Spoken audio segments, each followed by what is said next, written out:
Hello everyone, this is Ronnie. So someone, I think it was Betsy maybe, requested a video on detox. And I think I've spoken about it before, but I might as well talk about it. So detox, uh, it seems to be one of the main prevailing ideas in raw veganism or raw foodism as a culture. And that's a big change from when, it seems to be a change from when I started.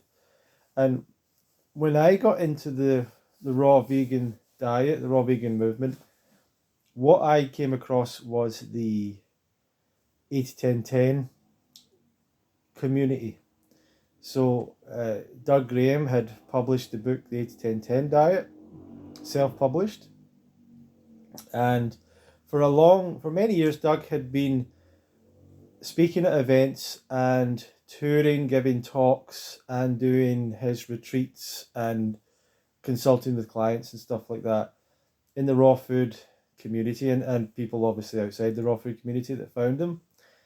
And Doug had been a chiropractor prior to that, and he'd obviously, for whatever reason, decided to start to give talks about the raw food diet, and he'd been doing that for a long time, and people would request that he had a book. He didn't really have a book. He eventually put together some small books, but eventually people wanted a book based on some of the things that he was lecturing on.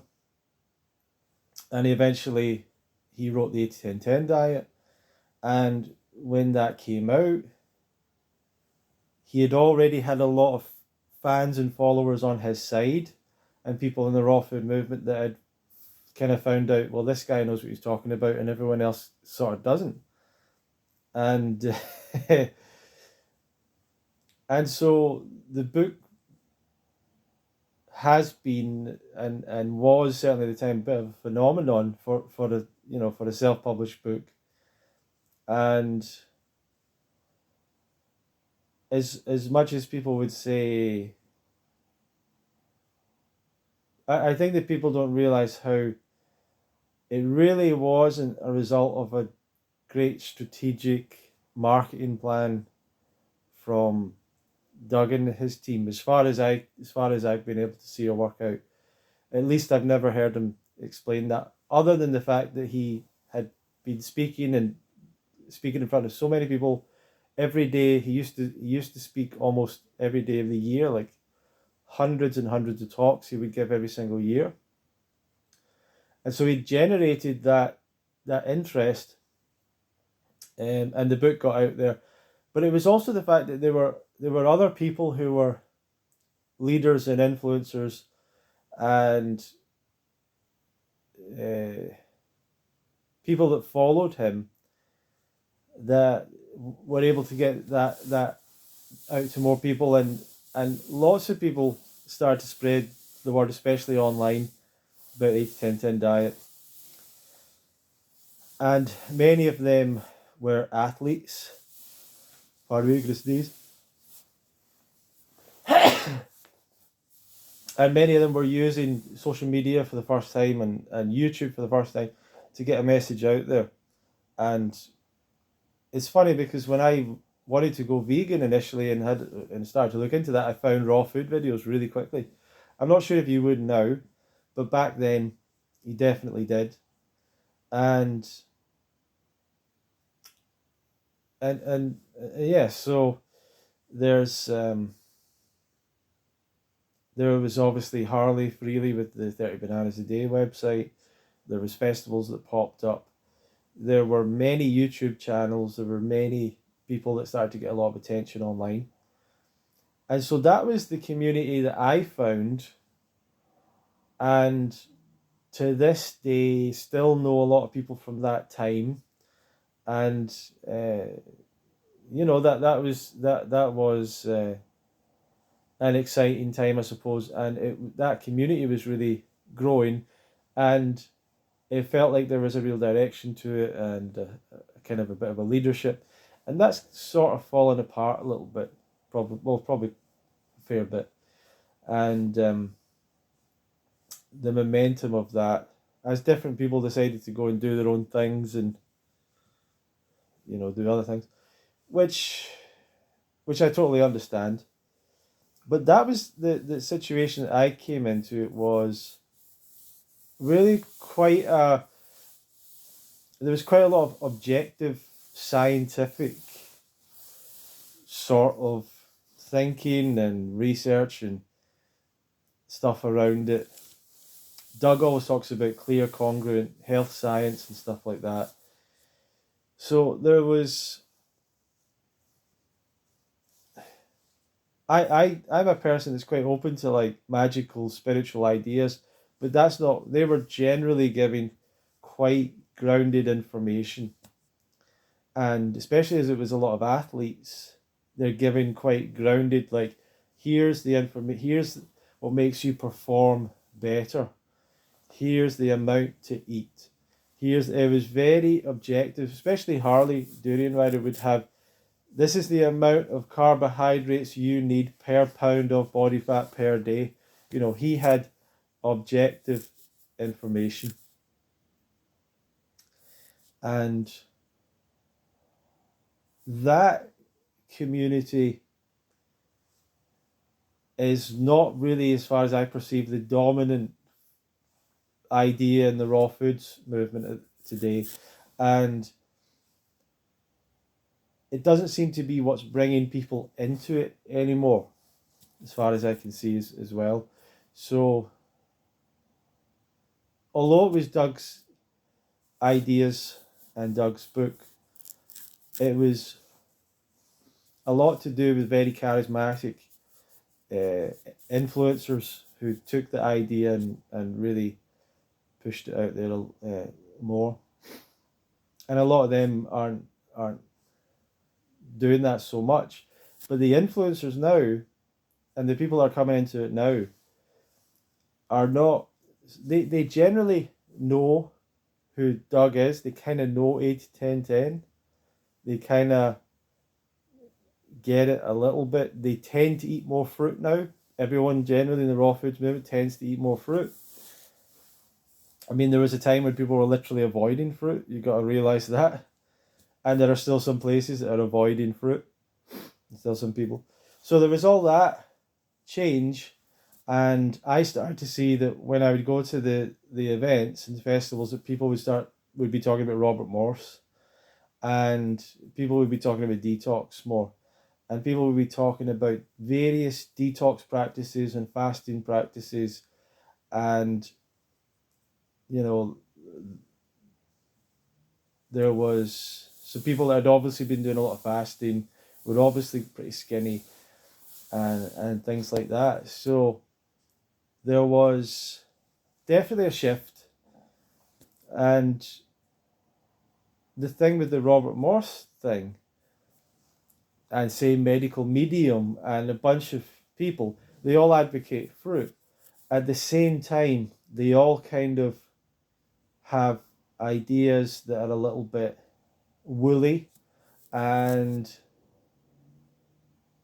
kind of airy-fairy, and I don't know, stuff that sounds good that isn't necessarily good, and don't really know how to do the raw vegan diet. Don't know specifically how to do it, how to make it work long term, and often don't do it themselves. So you have but the detox idea is very compelling to people, because humans have a natural fear, a natural bias, a natural fear of parasites, of infection, of being poisoned, of all these things that we have an evolutionary instinct to try and avoid. So you have to realize we do have a strong evolutionary instinct to avoid these things. Literally, primates will groom each other, and they're grooming each other to get parasites out, to check each other for parasites. That's still quite natural behavior. We don't need to do it so much now, but that's part of what grooming, what hugging, touching, touching people's hair, scalp, massage, all these things are to do with that. We look at each other, we check each other, we look at each other's eyes, we look at each other's, we check, we see skin color, we We check each other to make sure there's nothing going wrong. And we check our food. We open food up. We look at it. We're very, that was one of the ideas in the 8 to 10 diet book, fastidious. We're fastidious about these things. So I think that it's quite obvious that humans have a real inbuilt fear of parasites, of infection. That's what came out in coronavirus. It can become like an unhealthy mental thing where people are like cleaning their house all day long, OCD behavior, and cleaning everything, and they eat junk food all day long, but they're cleaning everything. That's the important thing, is to clean everything. And because they've got this thing's turned into a paranoia. This natural fear has been amplified in them for some reason. So there's an element of that in the whole culture of detox and the whole idea of detox. And if we look at toxin, toxic, people are usually attributing this to like the human world and the chemicals that are made in labs and the industrial pollution and all this, and people just have this immediate like, oh, the world's just toxic and full of toxins. The word toxin actually relates to plant created chemicals. Toxin. If you look at toxin, it's plants. The whole idea is that plants make toxins, make these chemicals that defend them against being consumed by the animals that they don't want to be consumed by. Which is why most plants taste really bad if you try and just eat plants, or they don't taste that good or whatever. But they taste bad. And when we talk about things tasting bitter, that's because they want to taste bitter. Like, they don't want to taste good, otherwise animals would eat them all the time. And for most plants, they don't want to be eaten. There's no reason for them to be eaten, and it's a disadvantage to them. But then animals, especially insects and stuff, create, over time in evolution, create defenses against these chemicals, and then they're able to eat these plants. So you get caterpillars and stuff that can eat very toxic plants, but they can do that because they have the natural defense against it. And so evolution goes and everything. But toxins are generally referred to as the toxic elements of plants. And plants can be so toxic that you could die. Certain plants and things that you could consume and you would die very quickly. And I don't think people realize how powerful toxic plants can be, because everything that's in the supermarket that we consume has been selectively bred, has been obviously tested many years ago to make sure it was safe. There's a long-term history of people eating them for hundreds of years. They've been safe. So the stuff in the supermarket is safe. Regardless, from what I understand, the most toxins we take in is not from pollution, is not from radiation, is not from chemicals. It's not even from the chemicals that are sprayed on, pesticides. That's not where the most of the toxins that we take in come from. Most of the toxins we take in come from our food, and even from the healthiest food that we can eat. So if we eat fruits and vegetables, we're taking in toxins. You can't stop yourself from taking in toxins. Now, that kind of information is going to freak out the paranoid, toxic, fantasist kind of people. But let me just say to you and them, you cannot stop yourself from taking in toxins. You're not going to do that because they're in every single food that we consume, because they are a part of plants. That's how it works. It's the natural world. However, we do have the defense against many of these toxins, or they're at a level that are not harmful to us. In fact, they're at a level in which those toxins might actually be what you call an antioxidant, and therefore is actually doing some kind of good for you. So we need to kind of move away from this idea, this paranoid idea of toxins accumulating and building up in the body, especially because of man-made chemicals out there. Most of the toxins you're taking in, and I saw a statistic that was like 99.9% of the toxins that you take in are not from the air you're breathing, are not from the water in the tap, are not from the pollution or smoke or anything. It's from the food that you actually consume, because that's actually what gets into your body fully. So, the thing about toxin and toxicity and poison is it's not really about the level of toxin, it's about the dose. It's the dose that creates the toxin or creates the poison. And that's an idea that goes back to a guy called Paracelsus, I believe. Obviously, an early practitioner of medicine or whatever. But basically, he said it's not the chemical that makes the poison; it's the dose. It's all about the dose, and this is where people freak out about pesticides. But the amount of pesticides that remains on food is so tiny, is so unbelievably tiny that it has absolutely no effect on people, and yet people freak out about pesticides completely unnecessarily. There's barely any pesticide left over in the food that you eat, and of that, it is so far below the limits to cause any kind of harm that it's not even worth thinking about, and certainly not worth stopping eating fruits and vegetables for it. That's a silly thing, but because people can be triggered and controlled, and people can get paranoid, and emotions can be flared up because of that idea, then that can be used to create information and marketing to bring attention, power, and money towards particular interests, including political interests. That's where a lot of that comes from. That's where the tap water is poisonous comes from. That's where the environment's collapsing comes from. It's leading power, attention, money towards particular political ideas often. And certainly business interests. If not political interests, definitely business interests. And the thing about politics is you can go out and, as long as you have a legal product to sell, you can go out and advertise that and do what you like to advertise your product and service within the basic laws. But there are more restrictions in political advertising.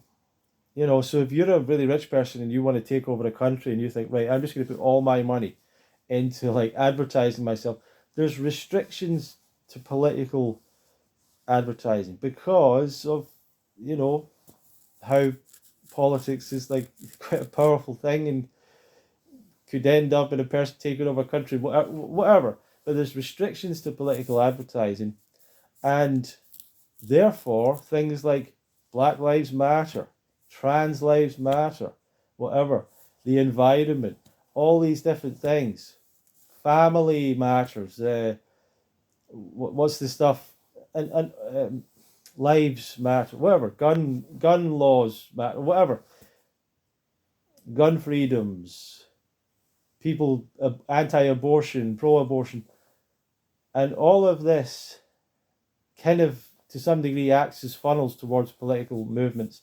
And anyway, and so but a lot of the stuff that's anti-fluoride in the water, anti-pesticide, all this stuff is like libertarian ideas, anti-government ideas, anarchist ideas, all this kind of stuff is a lot of where that sort of leads to, comes from.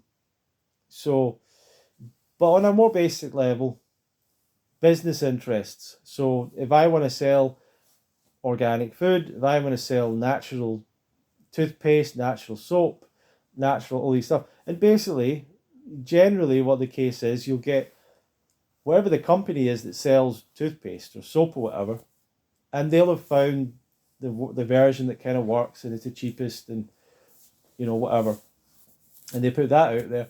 But then they'll also have a natural version. They'll also have an expensive version. They'll have it under different brand names. And to sell those, you need to appeal to that particular audience. And so you tell them the message they want to hear. The message a lot of people want to hear is man-made products are bad and cheap and nasty, and you should have the natural one because that comes from nature. Even though it's like shampoo. It's like shampoo doesn't come from nature. Like, why are we trying to pretend? Anyway, so I'm so interested in how human nature leads to particular messages being triggered that lead to attention and power and money going towards particular areas. It's flows of power, flows of money, flows of attention, right? And then if you say, well, what about eating apples? And there's like no flow of power towards apples, right? There's no one advertising apples. There's no like political movement around the consumption of apples. So it kind of just, it's like this nothingness, and even raw vegans are like, oh, apples, whatever, a lot of the time. And I'm not saying you need to eat apples, but I'm just saying, just you could say it of any fruit, pears, apples, oranges, like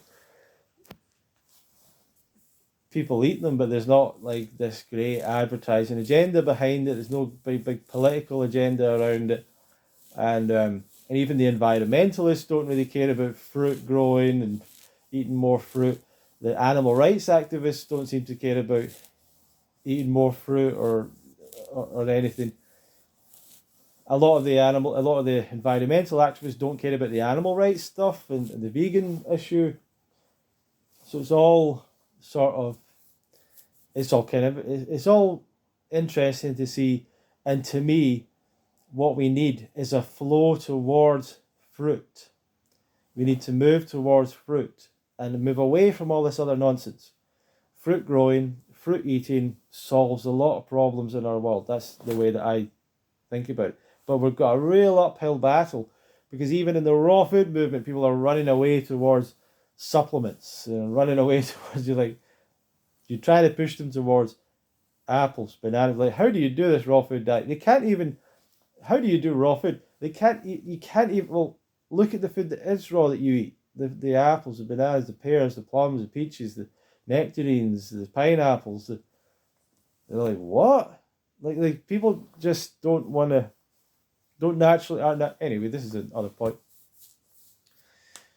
But detox, there is a flow of power, money, interest, attention with this concept of detox linked to this underwhelming fear, underlying fear, paranoia of parasites, of infestation, of the sickness that comes with that, of toxicity in foods, of the toxicity naturally in plants that would kill animals, that would kill us in the past. So we have a paranoia, natural, good paranoia, around the fact that there might be poison in the food, which is naturally and literally true, and there might be parasites and infections in the body, and there might be parasites in the food.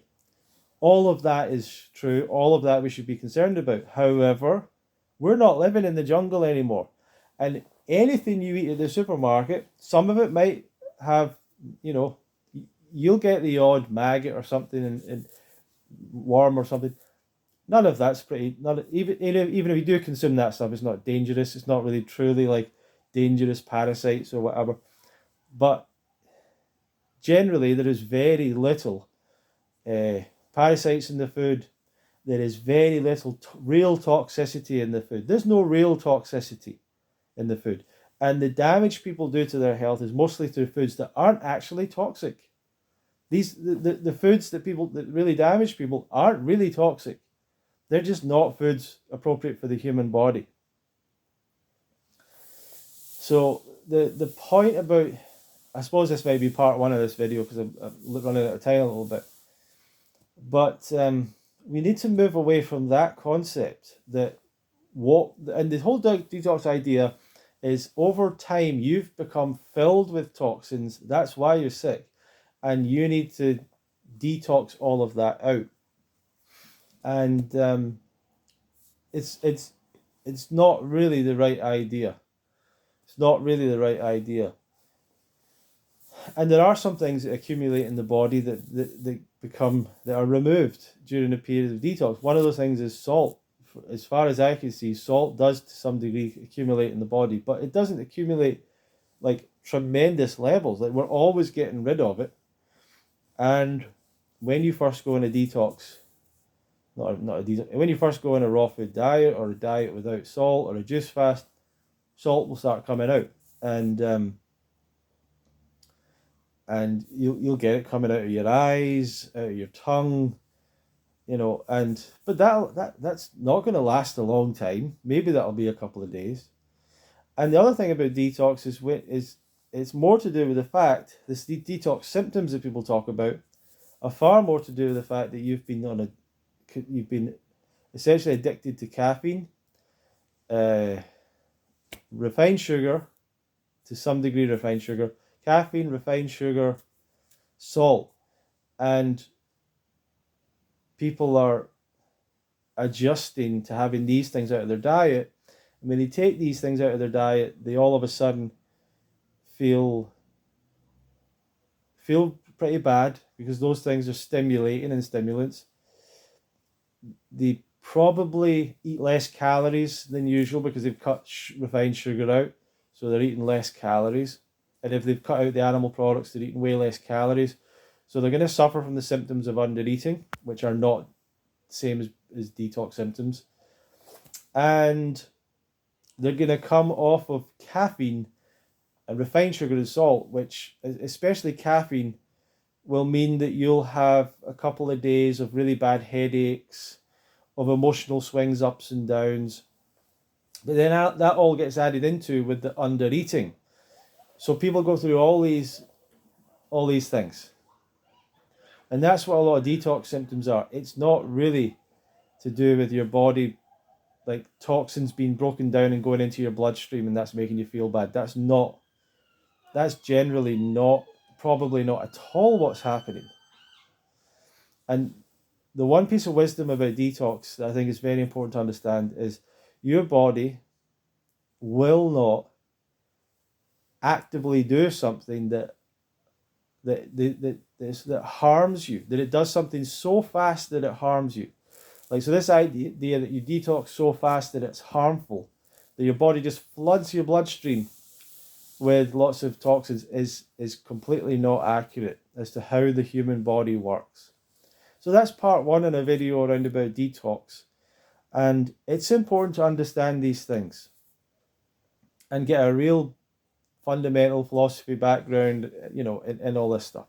So thank you very much for watching. I'll make another part to this, but thanks for the request as well. Any video requests put below. I'll try and figure out what I'm trying to say, and hopefully it helps someone. Thank you very much.